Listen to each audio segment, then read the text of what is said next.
नमस्कार, सगरमाथा प्राइम समाचारमा स्वागत छ। म जयन्ती पुडासेनी। सबैभन्दा पहिले मुख्य समाचार। स्थानीय तहको निर्वाचन आगामी वैशाख 30 गते गर्ने सरकारको निर्णय। देशभर एकै चरणमा चुनाव गरिने।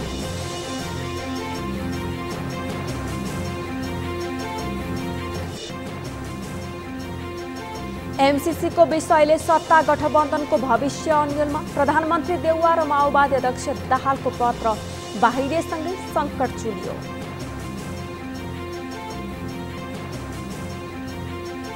काठमाडौँ महानगरद्वारा विद्यार्थीहरूलाई कोरोना भाइरस विरुद्धको खोप दिन सुरु। 12 देखि 17 वर्षका विद्यार्थीहरूलाई फाइजरको दोस्रो मात्रा दिइने। ट्रक चालकको लगातारको हडतालपछि क्यानाडाको राजधानी ओटावामा आपतकाल घोषणा। प्रदर्शनले स्थानीय जनताको शान्ति सुरक्षामा खलल पुगेको ठहर।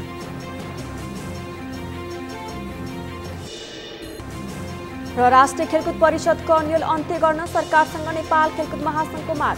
9औं राष्ट्रिय खेलकुदको मिति तोक्न दबाव।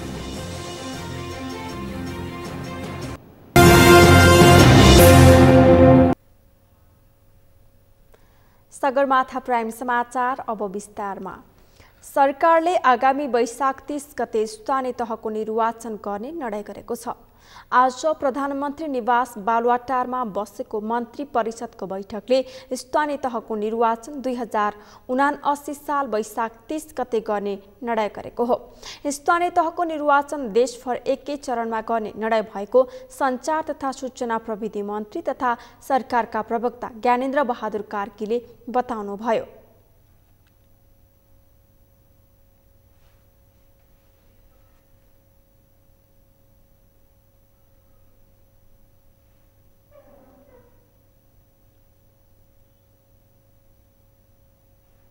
सम्पन्न गर्ने निर्णय गरेको कुरा म यहाँहरू मार्फत सम्पूर्ण देशवासीमा दाजुभाइ दिदीबहिनीहरूमा अवगत गराउन चाहन्छु र अरू आज बसेको मन्त्री परिषदका महत्त्वपूर्ण जो निर्णयहरू छन् ती निर्णयहरू नियमित रूपले सञ्चार मन्त्रालयमा भोलि वैशाख 30 गते एकै चरणमा निर्वाचन जेठ 4 गतेलाई निर्वाचन आयोगले प्रस्ताव पेश गरेको थियो सरकारको समक्ष।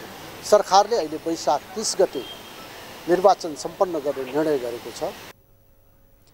उहाँले आजको मन्त्री परिषदको बैठकले गरेका अन्य निर्णयहरू भने मंगलबार सञ्चार मन्त्रालयमा जानकारी गराउने पनि बताउनुभयो।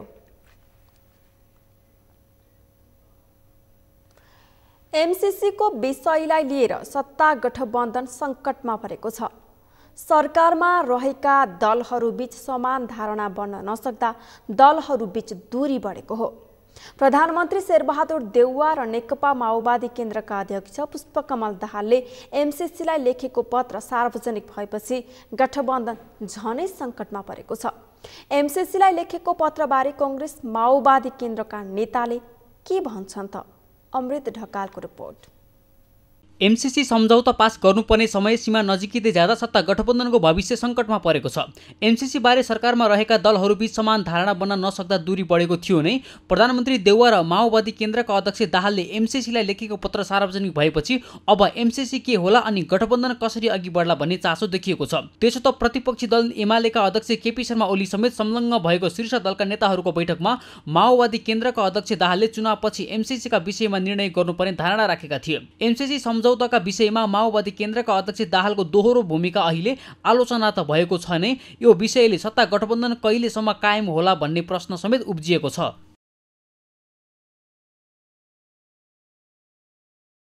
2074 साल भदौ 29 गते तत्कालीन कांग्रेस माओवादीकै संयुक्त सरकारले एमसीसी सम्झौता हस्ताक्षर गरे पनि पछिल्लो समय नेकपा माओवादी केन्द्रले एमसीसीका केही बुँदा राष्ट्रियता, सम्प्रभुता र स्वाधीनतामाथि नै आँच आउने खालका भएको बताउँदै आएको छ। तर बाहिर जे भए पनि प्रधानमन्त्री देउवा र माओवादी केन्द्रका अध्यक्षले एमसीसीलाई लेखेको पत्र सार्वजनिक भएपछि माओवादी केन्द्र अहिले रक्षात्मक अवस्थामा देखिएको छ। एमसीसीलाई पास गर्छु भनेर उहाँले त्यतिबेला मतलब सहमति गर्नुभएको पनि होइन, त्यस सिग्नेचर गर्नुभएको पनि होइन। खालि टाइम माग्नु भयो। यसलाई अब जनताको बिचमा ल्याउनुपर्छ, सबै सरकारलाई सम्झाइ बुझाइ गर्नुपर्छ, उनीहरूसँग सरसल्लाह गर्नुपर्छ, सबैको मनोभाव बुझ्नुपर्छ। यो 5 महिना उहाँले टाइम मात्रै माग्नुभयो। पत्र सार्वजनिक भएसँगै आइतबार प्रधानमन्त्री शेरबहादुर देउवा, नेकपा एमालेका अध्यक्ष केपी शर्मा ओली र नेकपा माओवादी केन्द्रका अध्यक्ष पुष्पकमल दाहाल बीच बालुवाटारमा छलफल समेत भएको छ। अप्रत्यक्ष रूपमा प्रधानमन्त्री शेरबहादुर देउवा र एमाले अध्यक्ष ओली बीच कुराकानी भइरहेको भए पनि आइतबार प्रत्यक्ष रूपमै भेटवार्ता भएपछि के प्रधानमन्त्री देउवाले माओवादी केन्द्रले एमसीसी पारित गर्न नसकाए एमालेको साथ लेलान् वा माओवादी केन्द्र सत्ता गठबन्धन जोगाउन एमसीसी पास गर्छ भन्ने चासो सर्वत्र छ। त्यसो त नेपाली कांग्रेस पनि सके गठबन्धन पार्टी, नसके एमालेलाई साथमा लिएर भए पनि एमसीसी पास गर्ने कोसिसमा देखिएको छ। कानुनी रूपबाट 74 सालमै भदौ 29 गते अहिलेकै सम्माननीय प्रधानमन्त्री शेरबहादुर देउवा प्रधानमन्त्री भएको बेलामा अर्थमन्त्री माननीय ज्ञानेन्द्र बहादुर कार्कीले यसको कम्प्याक्ट एग्रिमेन्टमा सिग्नेचर गरेको। सिग्नेचर गर्ने बित्तिकै नेपाल सरकारले यसलाई वैधता दिएको, एक किसिमबाट वैधता एग्रिमेन्टमा सही गर्ने बित्तिकै त्यसलाई एउटा वैधानिकता दिएको देखिन्छ। प्रमुख प्रतिपक्षी दलले सदनमा यसलाई स्वीकार गर्ने बित्तिकै यो त प्रमुख प्रतिपक्षी दलको दायित्वभित्र पनि पर्छ नि। संसदबाट एमसीसी सम्झौता अनुमोदन गर्न सहयोग गरे प्रधानमन्त्री शेरबहादुर देउवाले दाहाल नेपालले भने जस्तै गरी आगामी तीनै तहका निर्वाचनमा गठबन्धन कायम राख्ने सम्मको आश्वासन दिएका छन्। सहयोग नगरे गठबन्धनमा फाटो आउन सक्ने समेत प्रधानमन्त्री देउवाले चेतावनी दिएका छन्।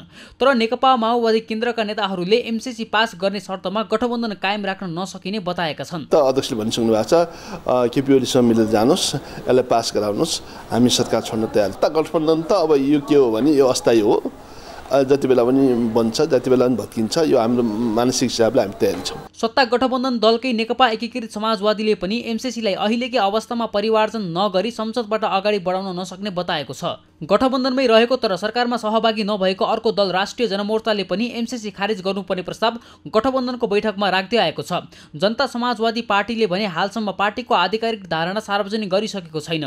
एमसीसीमा गिजोलिएको राजनीति अब कता जाला भन्ने धेरैको चासो छ। व्यवहार एउटा गर्ने तर बाहिर अर्कै रूप देखाउने नेताहरूको व्यवहारले आम मानिस समेत आजित बनेका छन्। गिजुलिएको राजनीतिमा सर्वसाधारणले सामाजिक सञ्जाल मार्फत व्यक्त गरेका धारणाले पनि त्यसको पुष्टि गर्ने गरेको छ। पत्र नै सार्वजनिक भइसकेको अवस्थामा माओवादी केन्द्रले एमसीसीको बारेमा कस्तो निर्णय गर्ला, सत्ता गठबन्धन के होला भन्ने विषय चासोको साथ हेरिएको भए पनि यो विषयले नेपाली राजनीतिले कस्तो दिशा लिन्छ त्यो पनि समयले नै देखाउनेछ। सगरमाथा टेलिभिजनका लागि क्यामेरामा पूर्ण वाग्लेका साथमा अमृत ढकाल, काठमाडौँ। मुलुकको गृह प्रशासन मजबुत हुनुपर्छ। शान्ति, सुव्यवस्था र अमन चयन कायम गर्न मात्र नभई मुलुकलाई विकासको गतिमा अघि बढाउन पनि गृह प्रशासनको मजबुती अनिवार्य शर्त हो।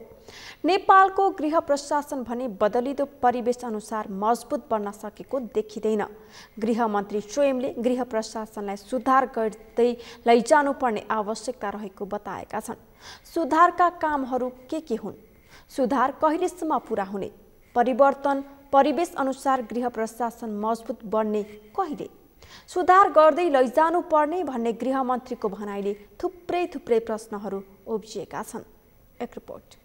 सोमबार गृह मन्त्रालयमा गृह प्रशासन सुधार कार्ययोजना 2078 का सम्बन्धमा भएको छलफल कार्यक्रममा गृहमन्त्री खाँडले मुलुकमा शान्ति स्थापनाका लागि गृह प्रशासनलाई सुदृढ र सुधार गर्दै लैजानुपर्ने आवश्यकता रहेको बताएका हुन्।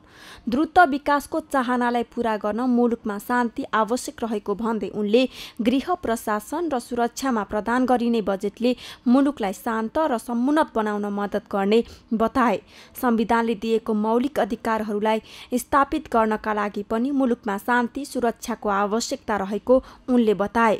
मुलुकको द्रुत विकासको चाहनालाई पूरा गर्नका लागि पनि मुलुकमा शान्ति आवश्यक छ र शान्ति स्थापना गर्नका लागि गृह प्रशासनलाई सुदृढ र सुधार गर्दै लानुपर्ने पनि हाम्रो औचित्य र आवश्यकता छ। र खास गरेर पछिल्लो पटक जनताले चुनेका जनप्रतिनिधिहरू संविधान सभाको माध्यमबाट यो संविधान बनिसकेपछि संविधानमा मौलिक अधिकारहरू जनताको चाहना अनुसार आवश्यकता अनुसार नै व्यवस्थापन गरिएको छ। गृहमन्त्री खाँडले अध्यागमन प्रयोग गर्नेहरूको संख्या दिन प्रतिदिन बढिरहेकाले नेपाल आउने र नेपालबाट बाहिर जानेहरूको तथ्याङ्क र यथार्थ विवरण अध्यागमन प्रशासन र सुरक्षा निकायसँग हुनुपर्ने बताए। अध्यागमनका गेटहरूलाई आधुनिकीकरण गर्नुपर्ने पनि उनले बताए। पछिल्लो समय भिजिट भिजामा विदेशिने र त्यहाँ गएर रोजगारीको सिलसिलामा नेपालीहरू भौतारिएका विभिन्न घटनाहरू आइरहेको भन्दै यस सम्बन्धमा सम्बन्धित मन्त्रालयहरूले संयुक्त रूपमा गम्भीरतापूर्वक कदम चालिरहेको पनि उनले बताए। नेपाल आउने मान्छेको पनि यथार्थ चाहिँ प्रोफाइल चाहिँ अध्यागमनसँग रहन सकोस् या सुरक्षा निकायसँग रहन सकोस् र नेपालबाट बाहिर जानेहरूको पनि तथ्याङ्क चाहिँ अवधा पनि होस् र जे प्रयोजनका लागि जाने हो त्यसै प्रयोजनमा त्यहाँ उहाँहरू चाहिँ रहनुहोस् भन्ने नै हाम्रो प्रयत्न हो। त्यसका लागि यसलाई जति पासपोर्ट पनि नयाँ प्रविधियुक्त हुँदै जाने र त्यही अनुसार चाहिँ अध्यागमनको कार्यालय या अध्यागमनबाट आवत जावत गर्ने क्रममा अध्यागमन गेटहरूलाई पनि हामीले अत्याधुनिकीकरण गर्नुपर्ने। नेपालीहरू चाहिँ विदेशमा भौतारिने कि यो अहिले पछिल्लो पटक पनि यस्ता घटनाहरू घटे र यसमा सम्बन्धित मन्त्रालय पनि गम्भीरतापूर्वक यसमा कदम चालिरहेका छ र हामीहरूले गृहमन्त्री खाँडले बदलिँदो परिवेश अनुसार गृह प्रशासनको उत्तरदायित्व र कार्यशैलीमा गतिशीलता ल्याउनु पर्नेमा जोड दिए। कार्यशैलीलाई पनि तीव्र गतिमा आधुनिकीकरण गर्नुपर्ने उनले बताए। राष्ट्रिय प्रजातन्त्र पार्टी राप्रपाका उपाध्यक्ष ध्रुव बहादुर प्रधानले पार्टीका पूर्व अध्यक्ष कमल थापा पार्टी विभाजन गर्ने पक्षमा नरहेको दावी गर्नुभएको छ।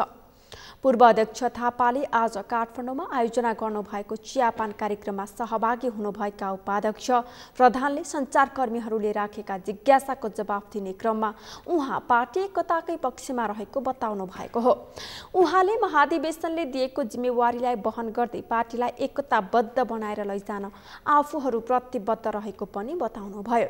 त्यसका लागि पार्टी अध्यक्ष राजेन्द्र लिङदेनको भूमिका सबैभन्दा बढी हुने उपाध्यक्ष प्रधानको भनाइ थियो। उहाँले पार्टीलाई एकताबद्ध बनाएर लैजान आफू लागि पर्ने प्रतिबद्धता पनि व्यक्त गर्नुभयो। राष्ट्र र जनताको लागि म केही गर्छु भनेर हिँडेको पार्टीले आफ्नै कुरालाई मात्रै अल्झिराख्न सकिन्छ कि सकिँदैन भन्ने पनि अलिकति दुविधाका कुरा हुन्। त्यसकारण चाहिँ यी उठाएका धेरै प्रश्नहरू चाहिँ जायज छन्, जसलाई चाहिँ हामीले विगतमा पार्टीभित्रको एउटा बहसको रूपमा पनि लिन सक्छौँ। केही कुरो जुन चाहिँ व्यावहारिक कुरा छन् त्यसलाई लिएर जान पर्छ, त्यसको दायित्व धेरैजसो वर्तमान अध्यक्ष र पदाधिकारीहरूको पनि हुन्छ। हामी यसबारे छलफल गर्छौँ र पार्टीलाई एक गरेर कसरी जानुपर्छ भन्नेमा हामी दुईमत छैनौँ। पार्टीकी महामन्त्री कुन्ती शाहीले पनि पार्टी विभाजनको पक्षमा पूर्व अध्यक्ष थापा नरहेको बताउनुभयो। उहाँले पार्टी नेतृत्वले विगतमा पार्टीमा दुःख गरेका कुनै पनि नेता कार्यकर्तालाई पार्टीभित्र समेटेर लैजानुपर्ने बताउनुभयो। बलियो बनाउनका लागि यो पार्टीलाई चाहिँ सशक्त राजनीतिक दलमा स्थापित गर्नका लागि देश दौडामा जाने उहाँको चाहना छ। 1% मात्र त्यो दुर्भाग्य नहोस्, दुर्घटना नहोस् भन्नेतिर उहाँले सचेत गराउनु भएको छ।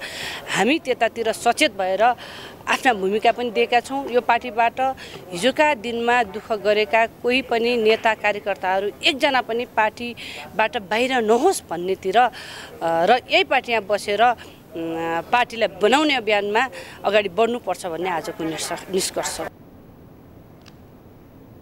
महामन्त्री शाहीले पार्टीलाई सशक्त बनाउन सबै नेताहरू एकताबद्ध भएर अघि बढ्नुपर्ने आवश्यकता उल्याउनुभयो।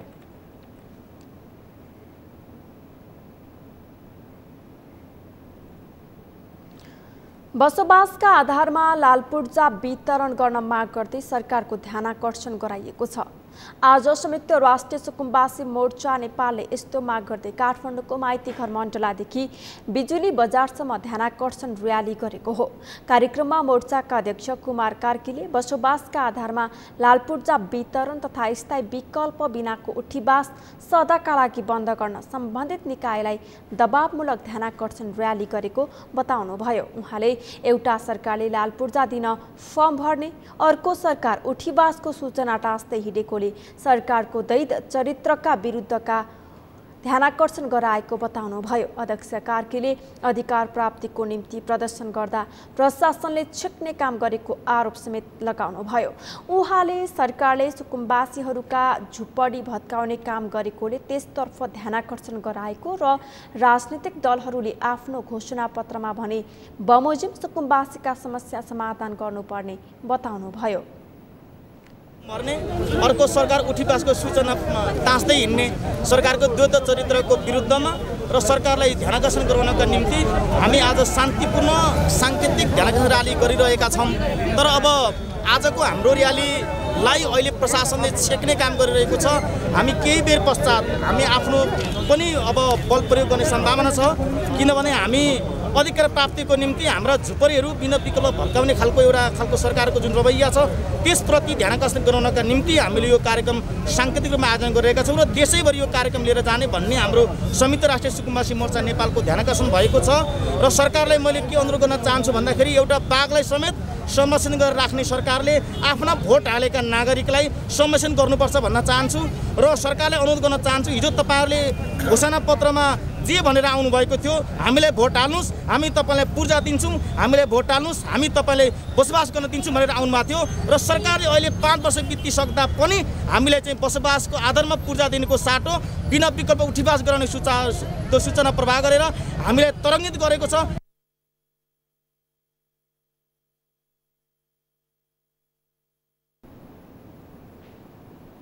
अध्यक्ष कार्कीले सरकारले सुकुम्बासीहरूको समस्या तत्काल सम्बोधन नगरे देशभर प्रदर्शन गर्ने चेतावनी समेत दिनुभयो। काठमाडौँ महानगरले विद्यार्थीहरूलाई कोरोना भाइरस विरुद्धको फाइजर खोपको दोस्रो मात्रा लगाउन सुरु गरेको छ। महानगरपालिकाले 32 वटै ओडामा पहिलो डोज खोप लगाएका 12 देखि 17 वर्ष उमेर समूहका विद्यार्थीहरूलाई दोस्रो मात्रा लगाउन सुरु गरेको हो। नरेन्द्र महताराको रिपोर्ट। काठमाडौँ महानगरले पहिलो मात्रा फाइजरको खोप लगाएका विद्यार्थीहरूलाई दोस्रो मात्रा खोप लगाउन सुरु गरेको छ। महानगरले सोमबारदेखि 32 वटै ओडामा विद्यार्थीहरूलाई फाइजर खोपको दोस्रो मात्रा खोप लगाउन थालेको हो। फाइजर खोपको पहिलो मात्रा लगाइसकेका 12 देखि 17 वर्ष उमेर समूहका र पहिलो खोप लगाएको 21 दिन पूरा भएका विद्यार्थीलाई दोस्रो मात्रा खोप लगाउन थालिएको महानगरले जनाएको छ।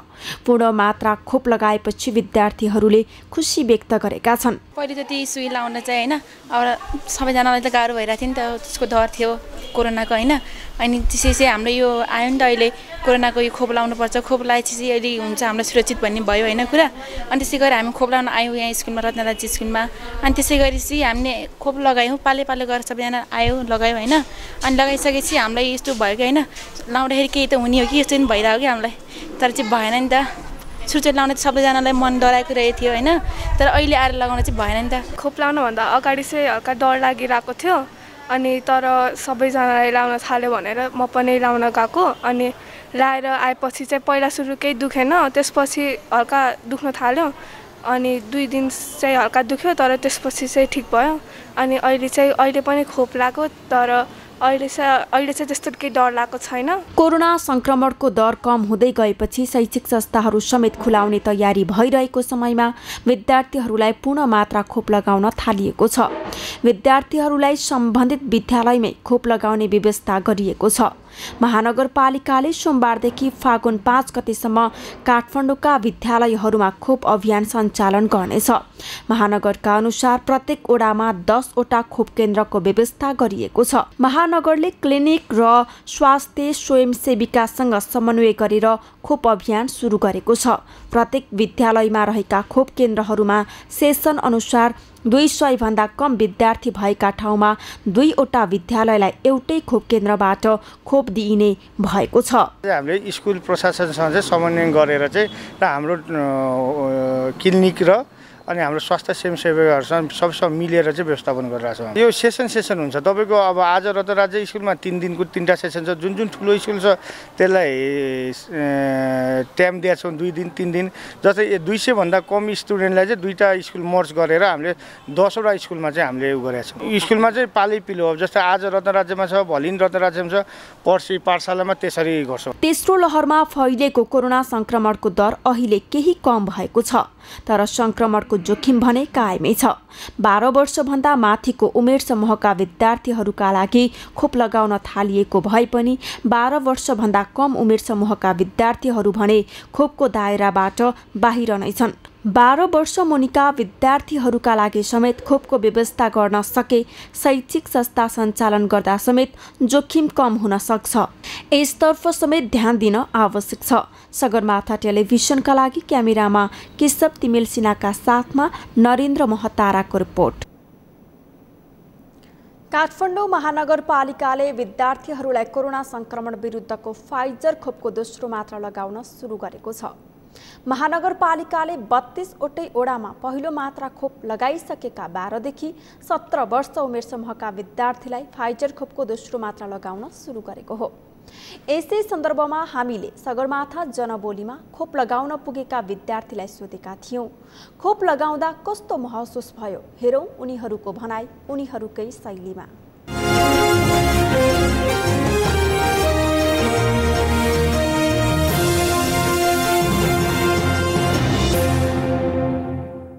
सुरुमा चाहिँ अब अलिकति डर त थियो सुरुमा आउँदाखेरि हैन।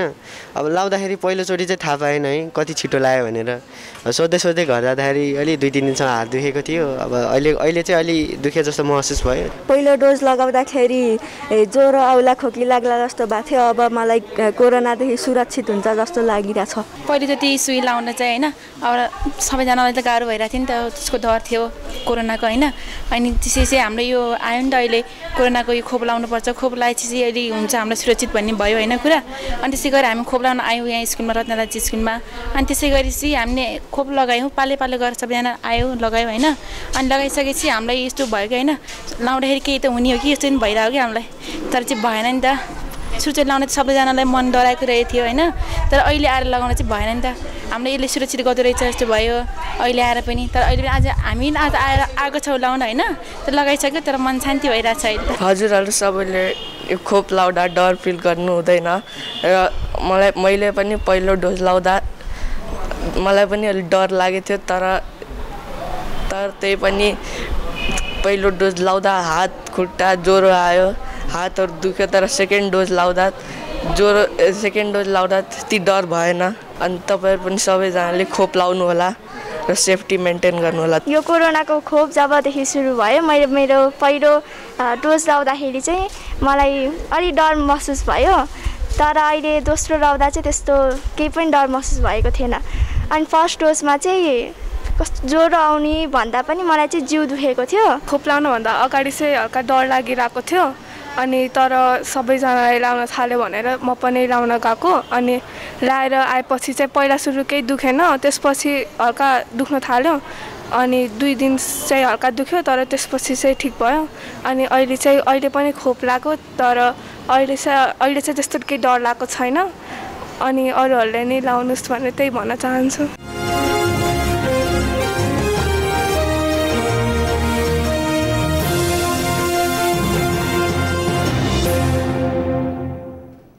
सगरमाथा समाचारमा एकैछिन विश्रामपछि काठमाडौँ महानगरद्वारा विद्यार्थीहरूलाई कोरोना भाइरस विरुद्धको खोप दिन सुरु। 12 देखि 17 वर्षका विद्यार्थीहरूलाई फाइजरको दोस्रो मात्रा दिँदै। ट्रक चालकको लगातारको हडतालपछि क्यानाडाको राजधानी ओटावामा आपतकाल घोषणा। प्रदर्शनले स्थानीय जनताको शान्ति सुरक्षामा खलल पुगेको ठहर। र राष्ट्रिय खेलकुद परिषदको अन्यल अन्त्य गर्न सरकारसँग नेपाल खेलकुद महासङ्घको माग। 9औं राष्ट्रिय खेलकुदको मिति तोक्न दबाव।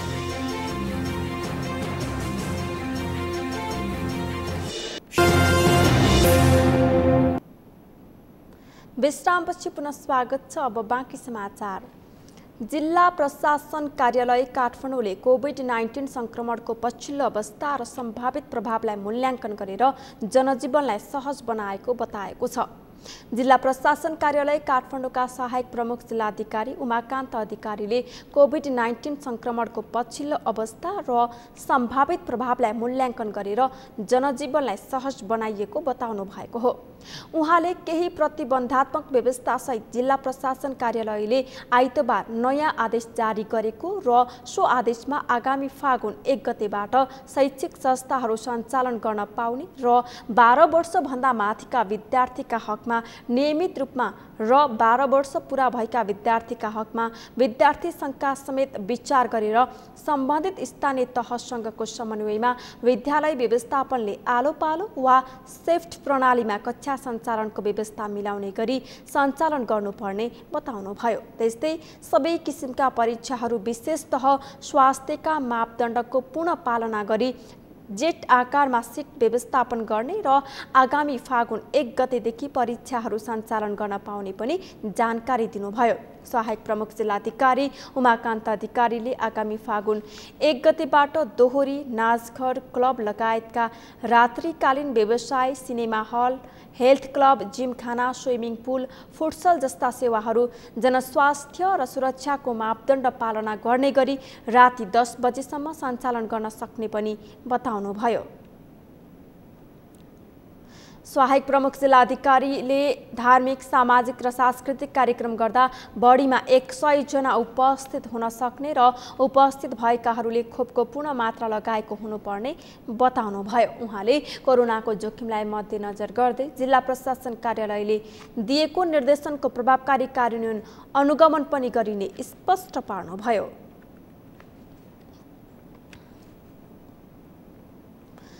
सुदूरपश्चिम प्रदेशमा 16 लाखभन्दा बढीले कोरोना विरुद्धको खोप लगाएका छन्। प्रदेशका 9वटै जिल्लामा गरेर हालसम्म 16,06,673 जनाले कोरोना विरुद्धको पहिलो मात्रा खोप लगाएको स्वास्थ्य निर्देशनालयले जनाएको छ। पूर्ण मात्रा भने 11,04,946 जनाले मात्रै लगाएका छन्। कैलालीबाट दिनेश विष्टको रिपोर्ट। सुदूरपश्चिम प्रदेशको सबैभन्दा बढी जनसङ्ख्या रहेको कैलाली जिल्लामा सबैभन्दा बढी नागरिकले कोरोना विरुद्धको खोप लगाएका छन्। जनसङ्ख्याका हिसाबले प्रदेशको सबैभन्दा ठूलो जिल्ला रहेको कैलालीमा 4,72,974 जनाले पहिलो मात्रा खोप लगाएका छन् भने 3,55,720 जनाले पूर्ण मात्राको खोप लगाएका छन्। 18 वर्षभन्दा माथि यस कैलाली जिल्लामा 4,28,000ले पहिलो मात्रा र 4,07,000ले पूर्ण खोप मात्रा चाहिँ लगाएको छ, जसमा पहिलो मात्रा चाहिँ कोभिड-19 विरुद्धको पहिलो मात्रा लगाउने चाहिँ 67% छ र दोस्रो मात्रा लगाउने चाहिँ 64% छ। सबैभन्दा कम डडेलधुराको 65,607 जनाले पहिलो र 59,557 जनाले पूर्ण मात्रा खोप लगाएका छन्। प्रदेशको कञ्चनपुर जिल्लामा 3,42,651 जनाले पहिलो र 2,44,251 जनाले पूर्ण मात्रा, बैतडीका 1,52,629 जनाले पहिलो र 94,183 जनाले पूर्ण मात्रा, अछामका 1,37,452 जनाले पहिलो र 91,021 जनाले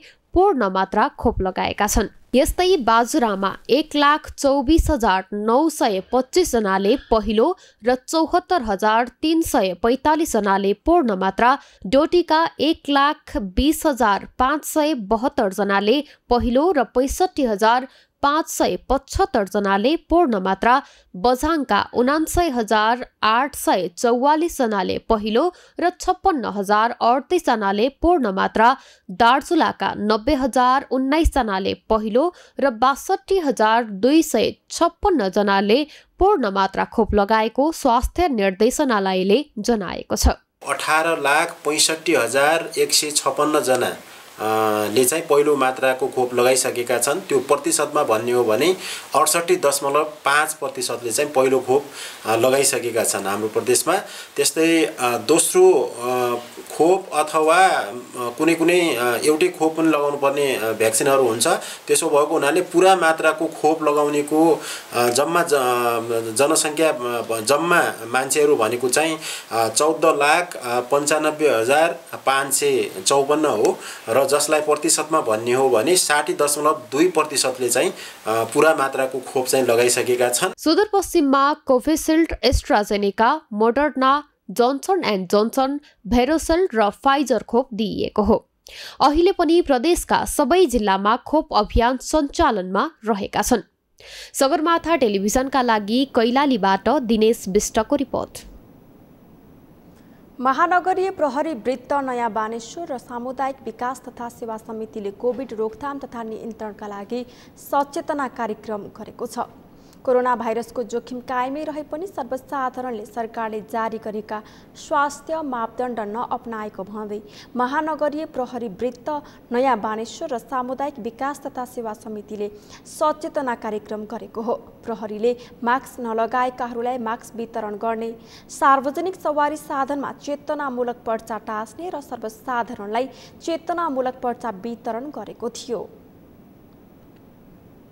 गाडीहरूमा चाहिँ स्टिकर टाँस्ने कार्यक्रम हाम्रो अवेरनेस कार्यक्रम थियो, जो अनुसार हामीले गरिरहेको छौँ। अब हामीलाई यहाँ पनि नयाँ बानेश्वर हेल्पलाइन राखेको छौँ, तल पनि राखेको छौँ, हामीले माइकिङ पनि गरेर हिँडेको छौँ हजुरको। तर त्यही पनि पब्लिकहरू त्यति अवेरनेस हुनुहुन्न, हामीले अब सम्झाउने उयो गरिरहेको छौँ।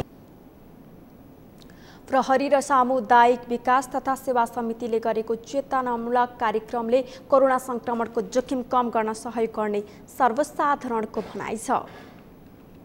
यिनीहरूको लागि पनि हो, जसलाई थाहा छँदैछ त्यो त अलरेडी थाहा भयो, जसलाई थाहा भएन त्यसलाई पनि यो जनचेतनाको माध्यमबाट लाउनु पर्ने रहेछ भन्ने कुरो जानकारीको लागि आजको कार्यक्रम एकदमै मलाई राम्रो लाग्यो होइन। अब जस मास्क नलाउनेहरूलाई पनि यो जनचेतना कार्यक्रम हो एउटा, सामुदायिक प्रहरीले चाहिँ एकदमै राम्रो काम गरिरहेछ। कोरोना संक्रमणको दर घट्दै गएको भए पनि जोखिम कायमै रहेको समयमा संक्रमणको जोखिम कम गर्न प्रहरीले सचेतनामूलक कार्यक्रम गरेको हो।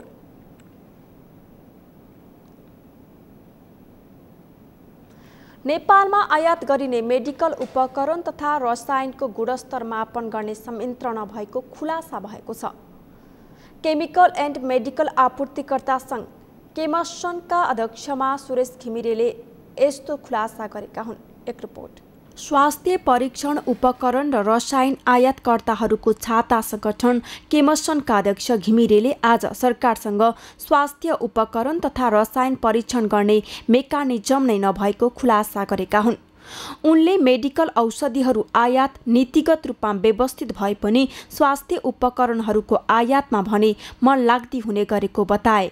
अध्यक्ष घिमिरेले सरकारसँग गुणस्तरीय स्वास्थ्य सामग्री आयात भए नभएको परीक्षण गर्ने नीतिगत व्यवस्थासम्म पनि नभएको बताए। उनले राज्यसँग स्वास्थ्य उपकरण गुणस्तर परीक्षण गर्ने मेकानिजम नै नभएकाले कोरोना महामारीको समयमा स्वास्थ्य सामग्री जथाभावी रूपमा आयात भएको तथ्य स्मरण गराए। कपडा, फलफूल आयात गर्ने व्यवसायीले समेत नेपालमा स्वास्थ्य उपकरणका सामग्री आयात गर्ने गरेको उनको भनाइ छ। अध्यक्ष घिमिरेले सरकारले स्वास्थ्य उपकरण सामानको बजारमा गुणस्तरीयता भन्दा पनि व्यापारीहरूले कति नाफा खाए भनेर मात्रै अनुगमन गर्ने आरोप लगाए। सरकारले तत्काल स्वास्थ्य सामग्रीको गुणस्तरीयता परीक्षणका लागि ल्याबको व्यवस्था गर्नुपर्ने अध्यक्ष घिमिरेले बताए। सरकारले चाहिँ अनुगमन गर्ने कुरा चाहिँ अब यो उनीहरूले चाहिँ उही दसैँमा खाद्य सामग्री तेल अनुगमन गरे जसरी गर्छ। कोभिड आयो भने चाहिँ उनीहरूले दौडिन्छन्, बिल हेर्छन्, उयो हेर्छन्, उनीहरू क्वालिटी त कसले चेक गर्ने होइन। धेरै नाफा खाएन भन्ने मात्रै हेरेको छ उनीहरू। वाणिज्यले गर्छ, सिडिओले गर्छन्, अब क्वालिटीमा कसरी अनुमान गर्न सक्दैन। मेकानिजम नै छैन नि, मेकानिजम नै छैन। मेकानिजम हुनु पर्यो होइन, सम्बन्धित विज्ञ भएर हेर्नु पर्यो, स्याम्पल लिएर जानु पर्यो, टेस्ट गर्ने ल्याब हुनु पर्यो, छैन नि। मान्यताको आधारमा यो चाहिँ कम्पनी जस्तै अब प्राइभेट कम्पनीहरूले के भन्छ यो सर्टिफिकेट भएको मात्रै लिने भनेर उनीहरूले भन्छ होइन। अब सर्टिफिकेट त फेरि सर्टिफिकेट नै विभिन्न किसिमका छन्। त्यहाँ पनि सिई भन्यो भने सिईका नि अब छुट्टै छन् होइन। एफडिए भन्यो भने आफ्नो आफ्नो एफडिए, युएस एफडिए भने छुट्टै हो, सम्बन्धित देशको एफडीए पनि हुन्छ तपाईँको फुड एन्ड ड्रग लाइसेन्स हुन्छ त्यसैलाई एफडीए भनेर गरिदिन्छन् होइन। त्यस्तै अध्यक्ष घिमिरेले कोरोना महामारीको सुरुवातको जस्तै पछिल्लो समय स्वास्थ्य उपकरणको अभाव नभएको बताए। उनले अहिले बजारमा कुनै पनि मेडिकल उपकरणहरूको अभाव नरहेको बताए। अहिले बजारमा औषधिको धेरै माग भएकाले पारासिटामोल लुकाएर कृत्रिम अभाव भएको घिमिरेले स्वीकार गरे। उनले आपूर्ति सङ्घले गुणस्तरहीन सामान आयात रोक्नका लागि बारम्बार सरकारसँग छलफल गर्दै आएको बताए।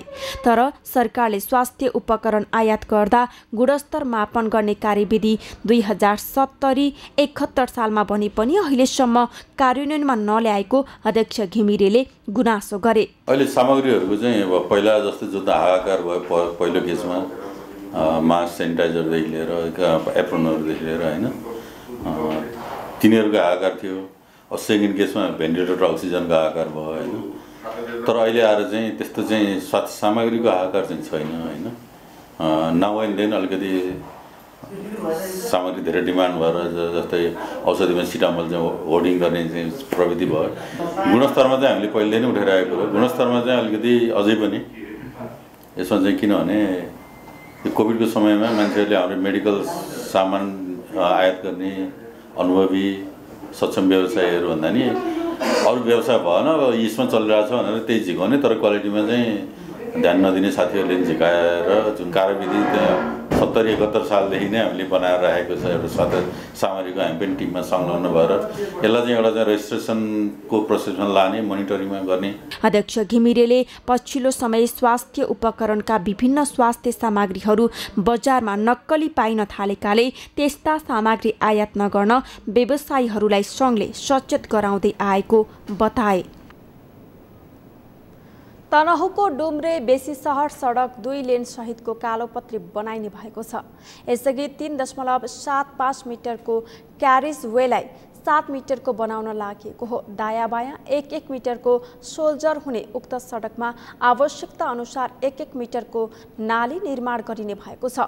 डुम्रे बेसी सहर सडकको मापदण्ड दायाँ बायाँ साइड अफ वे सहित 15-15 मिटरको हुनेछ। यसमा 10-10 मिटरको लगत कट्टा भइसकेको छ। अधिग्रहण गरेको मध्ये चौडाइ 11 मिटरमा सडक संरचना बन्ने भएको छ।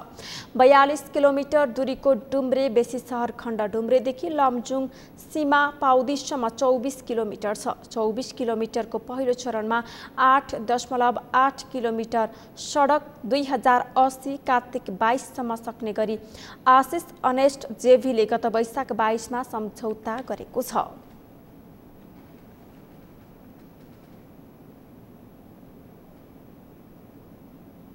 सगरमाथा समाचारमा एकैछिन विश्रामपछि ट्रक चालकको लगातारको हडतालपछि क्यानाडाको राजधानी ओटावामा आपतकाल घोषणा। प्रदर्शनले स्थानीय जनताको शान्ति सुरक्षामा खलल पुगेको ठहर। र राष्ट्रिय खेलकुद परिषदको अन्यल अन्त्य गर्न सरकारसँग नेपाल खेलकुद महासङ्घको माग। 9औं राष्ट्रिय खेलकुदको मिति तोक्न दबाव।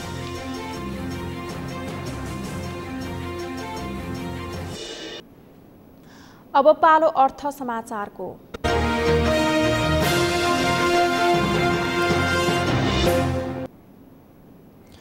केही महिनादेखि नेपाली बैंकिङ क्षेत्रले तरलता अभावको समस्या झेलिरहेको छ। विगतमा पनि तरलता अभावको अवस्था बेला बेलामा आउने गरेको थियो। यसैको कारण पत्ता लगाउन र समाधानको उपाय खोज्न बैंक तथा वित्तीय संस्था परिसंघ नेपाल सेविफिनले अध्ययन कार्यदल गठन गरेको थियो। त्यो कार्यदलले अध्ययन गरी तरलता अभावका कारण तथा सुझाव पेश गरेको छ। अपेक्षा ढुङ्गानाको रिपोर्ट। बैंक तथा वित्तीय संस्था परिसंघ नेपालले नीतिगत अस्थिरताका कारण बैंकिङ क्षेत्रमा तरलताको समस्या देखाएको निष्कर्ष निकालेको छ। तरलताको कारण खोज्न गठन गरेको कार्यदलले अध्ययन प्रतिवेदन सार्वजनिक गर्दै बैंकहरूको व्यवसाय विस्तार नीतिका कारण तरलता देखिएको निष्कर्ष निकालेको हो। यस्तै राष्ट्र बैंकले ल्याएका नीतिको साइड इफेक्टका कारण तरलता अभाव सिर्जना भएको प्रतिवेदनमा उल्लेख छ। त्यसैगरी बैंकहरूले उत्पादक क्षेत्रमा भन्दा अनुत्पादक क्षेत्रमा बढी कर्जा प्रवाह गर्दा तरलता देखिएको सिबिफिनको प्रतिवेदनमा उल्लेख छ। प्रतिवेदन अनुसार घरजग्गा शेयर जस्ता सट्टेबाजी प्रकृतिको क्षेत्रमा भएको ऊर्जा लगानीले आर्थिक क्षेत्रलाई चलायमान बनाउन र तरलता सम्पत्ति कायम गर्न असहयोग गरेको छ। अध्ययन अनुसार 2078 असाढमा 47% रहेको मुद्दत निक्षेपको अंश 2078 माघ मसान्तमा 74.3%मा पुगेको छ। बचतको अंश 74.3%बाट 31.5%मा झरेको छ। ब्याङ्कहरूको निक्षेपमा चल्ती र बचतको अंश समेत घट्दै गइरहेको देखिन्छ। यता मुद्दतीको अंश बढी तरलता व्यवस्थापनमा दबाव पुगेको छ। समग्रमा निक्षेप वृद्धि नहुनु तर कर्जा अत्याधिक बढ्नुले तरल सम्पत्तिमा पनि चाप पारेको उल्लेख छ। परिसङ्घले तरलता समस्या समाधानका लागि आयातमा थप कडाई गर्नुपर्ने सुझाव दिएको छ। यस्तै तरलता समस्याको समाधानका लागि नेपाल राष्ट्र ब्याङ्कले ब्याङ्क तथा वित्तीय संस्था परिसङ्घ Nepal, Nepal bankers association, development bankers association Nepal र नेपाल वित्तीय संस्था एसोसिएसन बीच समन्वय गरी अघि बढ्ने वातावरण सिर्जना गर्न सुझाएको छ। यसका साथै उत्पादकमूलक क्षेत्र बाहेक अन्य क्षेत्रमा कर्जा लगानी गर्दा ब्याज दर तथा अन्य सेवा शुल्क निर्धारण गर्न ब्याङ्क तथा वित्तीय संस्थाहरूलाई नै स्वायत्तता प्रदान गरिनुपर्ने जस्ता सुझाव दिएको छ। सगरमाथा टेलिभिजनका लागि अपेक्षा ढुङ्गानाको रिपोर्ट। साताको पहिलो कारोबारको दिन आइतबार 40 अङ्क बढीले गिरावट आएको नेप्से परिसूचक आज 15 अङ्कभन्दा बढीले वृद्धि भएको छ।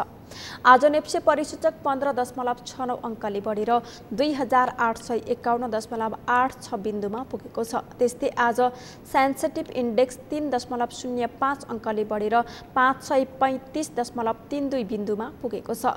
फ्लोट इन्डेक्स 0.67 अङ्क र सेन्सिटिभ इन्डेक्स 0.23 अङ्कले बढेको छ। आज कारोबारमा आएका 224 कम्पनीको 95,12,580 किता सेयर 5 अर्ब 2 करोड 20,17,181 रुपैयाँ बराबरको सेयर खरिद बिक्री भएको छ। आइतबारको तुलनामा आज कारोबार रकममा समेत गिरावट आएको छ।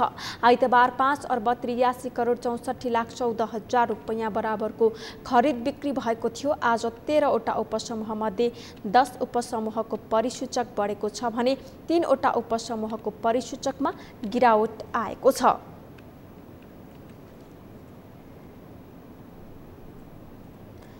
देशकै अग्रणी स्टिल उत्पादक कम्पनी जगदम्बा स्टिलको नेपालको औद्योगिक इतिहासमै पहिलो पटक तेस्रो देशमा स्वदेशी उत्पादनको निर्यात थालनी गरेको छ।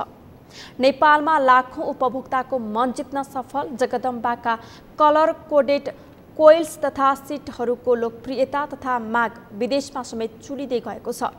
कम्पनीका अनुसार जगदम्बा स्टिलका उत्पादन जगदम्बाका कलर कोटेड कोइल्स तथा सिटहरू दक्षिण पूर्वी मध्यपूर्वी एसियाली देशहरू तथा दक्षिण अफ्रिकामा उच्च आपूर्ति मागसहित उपभोक्ताद्वारा परीक्षित तथा अनुमोदित भएको छ।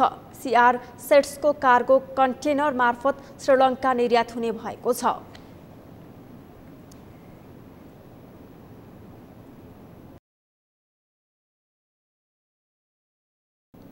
समाचारको अन्त्यमा मुख्य समाचार फेरि एकपटक।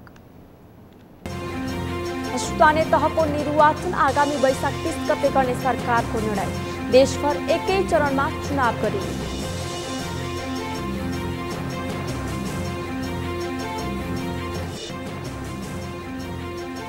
एमसीसीको विषयले सत्ता गठबन्धनको भविष्य अन्यलमा प्रधानमन्त्री देउवा र माओवादी अध्यक्ष दाहालको पत्र बाहिरसँगै सङ्कट चुलियो।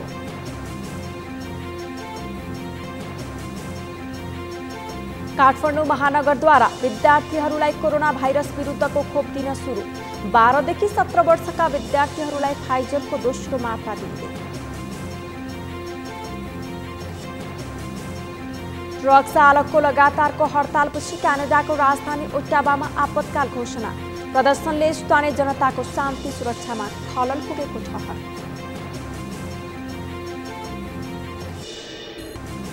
र राष्ट्रिय खेलकुद परिषदको अन्यल अन्त्य गर्न सरकारसँग नेपाल खेलकुद महासङ्घको माग। 9औं राष्ट्रिय खेलकुदको मिति तोक्न दबाव।